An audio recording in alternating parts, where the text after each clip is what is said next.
Season क्या है? Circumcision है। सर्कमसीजन रिमूवल ऑफ फोरस्किन को बोलते हैं। जो पेनिस का टिप है वहाँ पे जो फोरस्किन होता है उसको ही जो है सर्कमसीजन रिमूवल को सर्कमसीजन बोलते हैं। ये बहुत ही पुराना oldest and most common surgical procedure है, usually performed in many cultural regions. About 40% of males जो वर्ल्ड वाइड हैं वो सर्कमस्क्राइब्ड है, जिनका सर्कमसीजन हो चुका है। सर्कमसीजन जो है परफॉर्म किया जाता है जनरली जुडाइज़म में, ज्यूज़ लोग करते हैं on the 8th day of birth. उसको क्या बोलते हैं, ब्रिट मिलाह बोलते हैं। और इस्लाम में खितान at varying ages 1 to 5 years लगभग जनरली कर दिया जाता है। इन अर्ली इन्फेंसी सर्कमसीजन जो है लोकल एस्थीसिया पे ही दिया जा सकता है। उसमें बच्चे को बेहोश करने का ज़रूरत नहीं है, सिर्फ लोकल एस्थीसिया छोटा से बच्चे को देने के लिए। अगर 1 साल से कम का बच्चा है, अर्ली इन्फेंसी है उसमें भी, तो सिंपल डिवाइसेस प्लास्टिक बेल और गोम को क्लैम्प यूज़ करके लोकल एस्थीसिया के अंदर में ही दिया जा सकता है। इसीलिए अर्ली इन्फेंसी में ही सर्कमसीजन अगर किसी को करवाना है तो करवा लेना चाहिए, ठीक है ना। और ये अगर वही थोड़ा बड़े बच्चे को करना है तो इसके लिए ये जनरल एस्थीसिया देना पड़ता है, जिसमें बच्चा बेहोश होता है, बच्चे को बेहोश करके दिया जाता है। और एक ब्लेड और scissors followed by attention to the most, मतलब क्या करेंगे तो कट करेंगे ब्लेड से या सीजर से, और उसके बाद से इसको ब्लड को रोकने का कोशिश करना होता है, ठीक है। और स्किन पोजीशन विद सूचर्स और ग्लू, सूचर मार देते हैं, सिल देते हैं स्किन को, और ग्लू लगा देते हैं, तो उसमें से भी चिपक जाता है, तो जिससे ब्लड नहीं निकलने का। और इसका कॉम्प्लिकेशंस क्या क्या हो सकता है, ब्लीडिंग होने का चांसेस है, डेहिशंस होने का चांसेस है, इन्फेक्शंस होने का चांसेस है, सिकाट्रिस स्कार वगैरह बनने का चांसेस है, कॉस्मेटिकली अच्छा नहीं दिखेगा, एडिशन फॉर्मेशन चिपकने का चांसेस है, मिएटल स्टेनोसिस, मिएटल जो यूरेथ्रा का पेशाब बाहर से निकलता है उसको मिएटस बोलते हैं, पेशाब या और उसका जो है टाइट हो जाएगा आगे की तरफ का और नैरो हो जाएगा, तो उससे पेशाब करने में दिक्कत होगा, फास्ट यूरिनेशन नहीं हो पाएगा, उससे अलग ही कॉम्प्लिकेशंस होने लगेगा।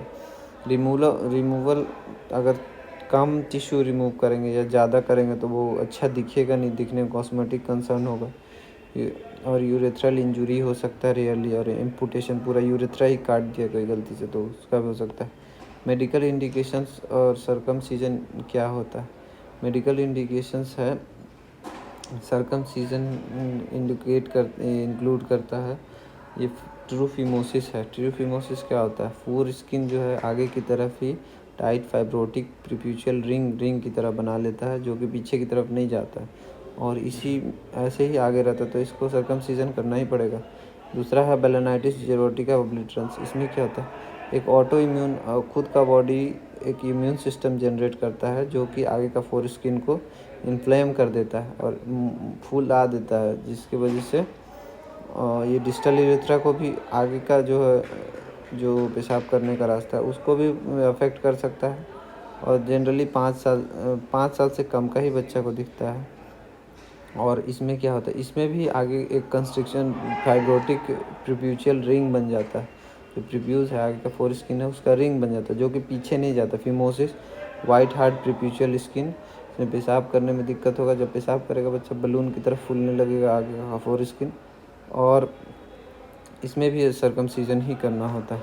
और कुछ बच्चे टॉपिकल कॉर्टिकोस्टेरॉइड से भी ठीक हो जाते हैं, लेकिन सर्कमसीजन ज़्यादा बेटर रहता है। और रिकरेंट बेलेनोपोस्थाइटिस का मतलब है ग्लांस जो है उसका आगे का पेनिस को ग्लांस बोलते हैं और उसका स्किन को प्रीप्यूस बोलते हैं। तो ग्लांस का इन्फ्लेमेशन और रिक्टेटाइल फोर स्किन का इन्फ्लेमेशन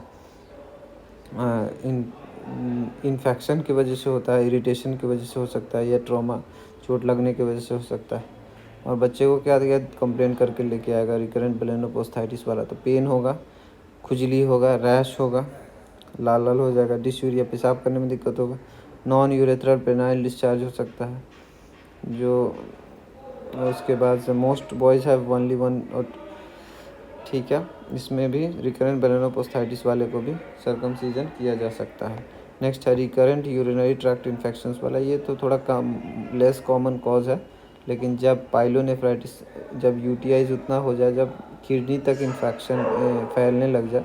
यूटीआईज में क्या होता है कि ब्लैडर यूरिनरी ट्रैक्ट इन्फेक्शंस होता है, लेकिन इसमें कभी कभी इन्फेक्शन जो किडनी तक चला जाता है, यूरेटर के थ्रू, ब्लैडर के थ्रू यूरेटर में जाएगा, यूरेटर के थ्रू रीनल में किडनी में चला जाएगा। जब किडनी में जाने का रिस्क बढ़ जाता है तो वैसे केसेस में हम रीनल में प्रॉब्लम हो सकता है। इसीलिए इन्फेक्शंस जो है पायलोनेफ्राइटिस किडनी में ना जाए, जिसके लिए हमको सर्कमसीजन कर देंगे तब बेनिफिट होगा। ठीक है, लास्ट है पैराफिमोसिस। पैराफिमोसिस होता है कि प्रीप्यूस जो है पीछे की तरफ चला जाएगा और वो वापस नहीं आता।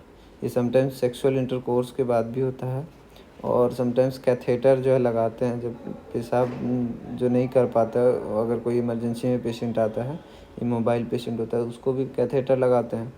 तो वैसे केसेस में पीछे से अगर आगे करना भूल गए तो पीछे की तरफ ही फोरस्किन रहेगा, ग्लांस के पीछे ही रहेगा। तो ग्लांस के पीछे जब रहेगा तो उससे प्रॉब्लम क्या है, जैसे कि ये फोरस्किन है, ठीक है, ये ग्लांस हुआ, और यहाँ से हमारा ये हमारा ये हुआ फोरस्किन हुआ। फोरस्किन अगर मेरा ये पीछे की तरफ यहाँ पे आके स्वेलिंग कर जाएगा, फूल जाएगा, तो उसके वजह से अगर यहीं पे चिपक गया तो फिर वापस नहीं जा पाएगा। तो इसके वजह से ये प्रॉब्लम होता है। इसमें बहुत सारा कैंसर्स का भी चांसेस होता है अगर ज़्यादा दिन तक पैराफिमोसिस रहा।